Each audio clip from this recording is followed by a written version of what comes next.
দীর্ঘদিন ধরে আন্দোলন করে আসছি। একটা খুব সুন্দরভাবেই শান্তিপূর্ণ উপায়ে আমরা আন্দোলন করে আসছি। এর ধারাবাহিকতা আমরা এখন পর্যন্ত খুব কঠোর কর্মসূচিতে যাই নাই। আমার যদি বেশি অতি দ্রুত পদত্যাগ না করেন তাহলে আমরা কঠোর কর্মসূচির অংশ হিসাবে বিশ্ববিদ্যালয়কে শাটডাউন করে দেওয়ার মতো কার্যক্রম করতে পারি। একই সাথে আপনারা জানেন আমরা হুঁশিয়ারি দিয়ে বলেছিলাম যে আমরা কোনো মানুষের দুর্ভোগের কারণ হইতে চাই না, আমরা দক্ষিণাঞ্চলের মানুষের কোনোভাবেই কষ্ট দিতে চাই না। কিন্তু তারপরেও যদি পদত্যাগ না করেন তাহলে আমরা বাধ্য হব এই ঢাকা কুয়াকাটা যে মহাসড়কটি আছে সেই মহাসড়কটি অবরোধ করে দক্ষিণাঞ্চল অচল করে দেওয়ার মতো কর্মসূচি গ্রহণ করতে আমরা বাধ্য হব।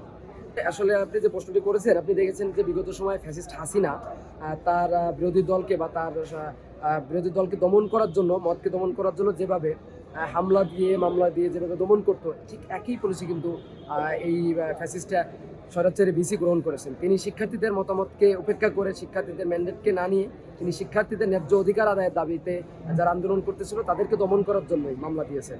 একই সাথে এই আন্দোলনে আপনার জিডি করেছেন, যা কোনোভাবেই আমরা সমর্থন করি না।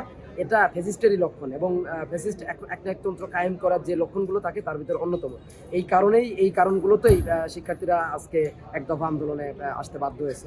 বলেছিলাম যে তিনি হয়তো সংযত হবেন, কিন্তু তিনি সংযত না হয়ে বরঞ্চ আরও বেশি স্বৈরাচারী হয়ে উঠেছেন এবং দিন দিন আরও বেশি স্বৈরাচারী হচ্ছেন।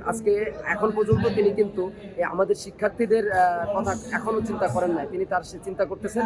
আজকে সকালে একটা ট্রেনিংয়ের আয়োজন করেছেন, যেখানে অতিথি হিসাবে তিনি ছিলেন প্রধান অতিথি।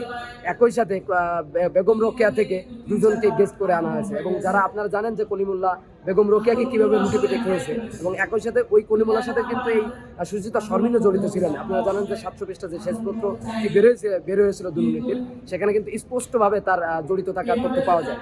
তিনি সেই এজেন্ডা বাস্তবায়ন করার জন্য বেগম রোকেয়াকে যেভাবে লুটে পেটে খেয়েছেন, ঠিক একইভাবে বরিশাল বিশ্ববিদ্যালয়কে লুটে পেটে খাওয়ার জন্য যা করা তিনি কিন্তু সেই কার্যক্রমই করছেন। এখন পর্যন্ত অবৈধভাবে ওই বিশ্ববিদ্যালয় থেকে নিয়োগ দিয়েছেন। আবার একই সাথে বিভিন্ন প্রোগ্রাম, বিভিন্ন কমিটিতে কিন্তু ওই বিশ্ববিদ্যালয়কে কেন্দ্র করে রোকেয়া বিশ্ববিদ্যালয়ের কলিমুল্লার গ্যাং যারা আছে তাদেরকে নিয়েই কিন্তু বিশ্ববিদ্যালয় চালানোর চেষ্টা করছেন। অর্থাৎ তাদের পরামর্শে বিশ্ববিদ্যালয় কিভাবে ধ্বংস করা যায় সেই পায়তারা কিন্তু তিনি করছেন।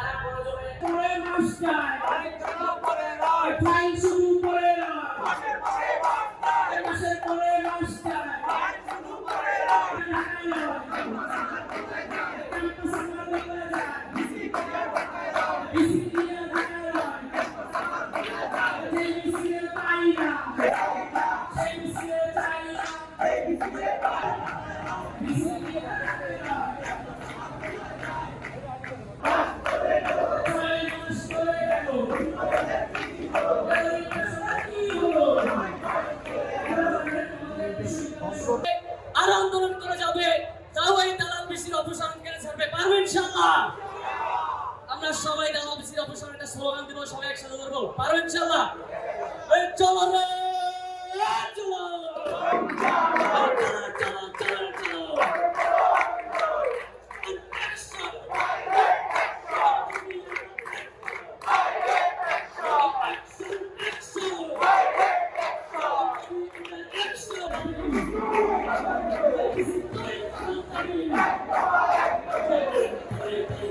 It's